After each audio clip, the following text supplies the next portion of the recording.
Welcome to The Explainer. Today, we're taking a deeply personal and honestly, incredibly revealing journey through the actual physical toll of psychological trauma. We're going to examine a firsthand account of what happens when the human body just refuses to carry the weight of extreme stress any longer. It's a fascinating look at the mechanics of grief, the absolute limits on our nervous system, and the invisible path back to health. So let's get right into it. The end of the world isn't a flash. It's something that happens inside. Now, this is a really powerful metaphor. It's how our source describes the sudden, devastating loss of her mother. We usually picture the apocalypse as this massive, cinematic, external event, right? But for the speaker, and honestly, probably for a lot of you who have experienced profound grief, the apocalypse was entirely internal. It was this invisible event that definitively ended one period of life for her family and immediately kicked off a terrifying new one. Okay, let's dive into this.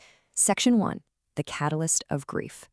So following this incredibly traumatic loss, the speaker's immediate reaction was to enter what we can call the soldier phase.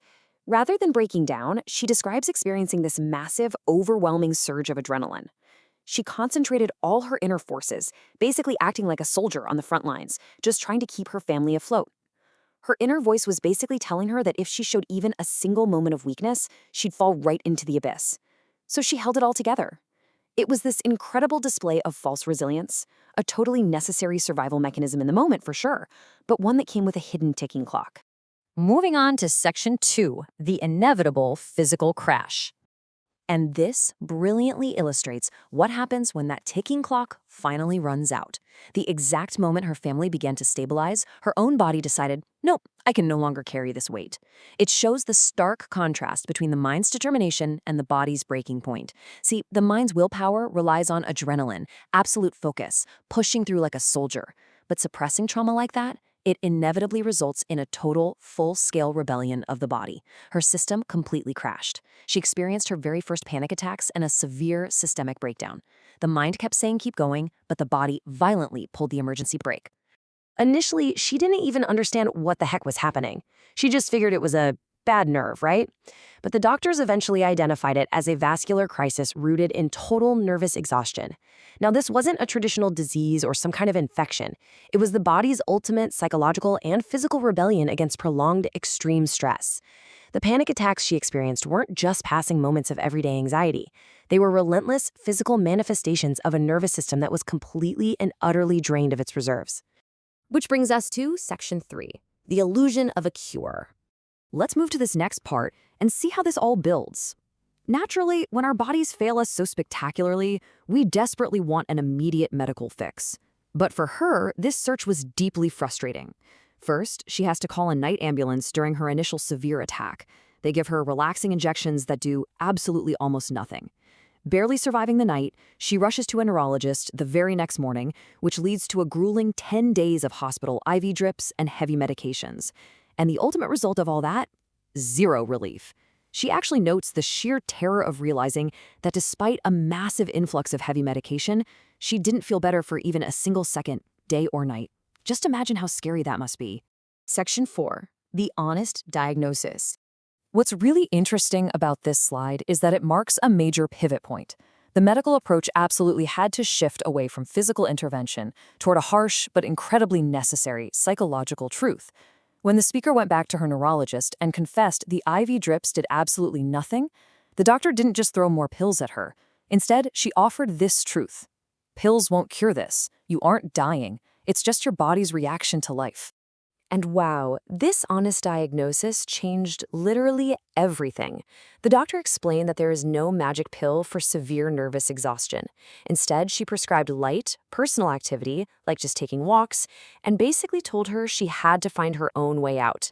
But the absolute most empowering part of this whole prescription was the reassurance that this condition was not fatal.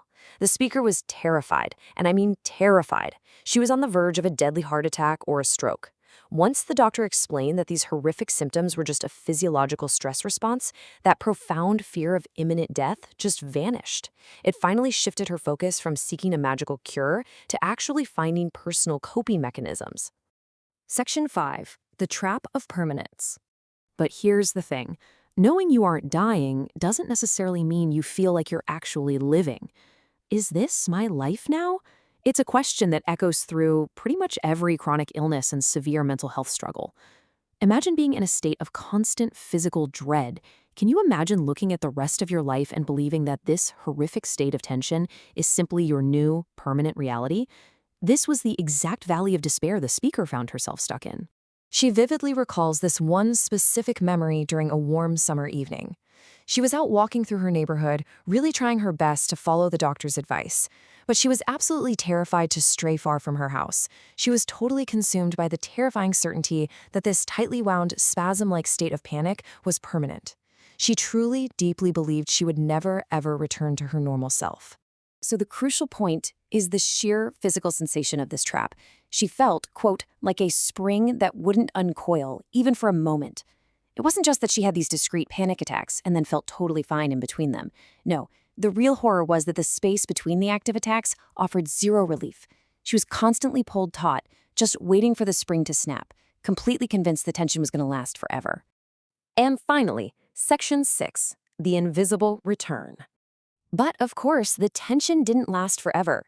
Remember that quote from the very beginning of our explainer? The end of the world isn't a flash? Well, it turns out neither is salvation. Healing didn't happen in a flash either. The speaker actually notes she can't even pinpoint the exact moment her nervous system recovered. It was this invisible, incredibly quiet return to normal. One day, she just caught herself realizing that her state had changed, that the coiled spring had finally relaxed. The beautiful irony here is that just as the apocalypse was an internal, silent event, her ultimate healing was an equally silent, completely unannounced shift back to peace. So what does this all mean for us? It leaves us with this thought to ponder. When we are absolutely certain that our darkness is permanent, when we feel exactly like that tightly coiled spring that will never release, could it just be the mind resting, gathering its strength, right before the invisible return to the light? The physical toll of trauma is vast and, frankly, terrifying. But as this explainer clearly illustrates, the human capacity for silent, invisible healing is even greater. Thank you so much for walking through this journey with me today, and I really hope it offers you some perspective the next time you, or maybe someone you love, feels trapped in the dark. Catch you next time.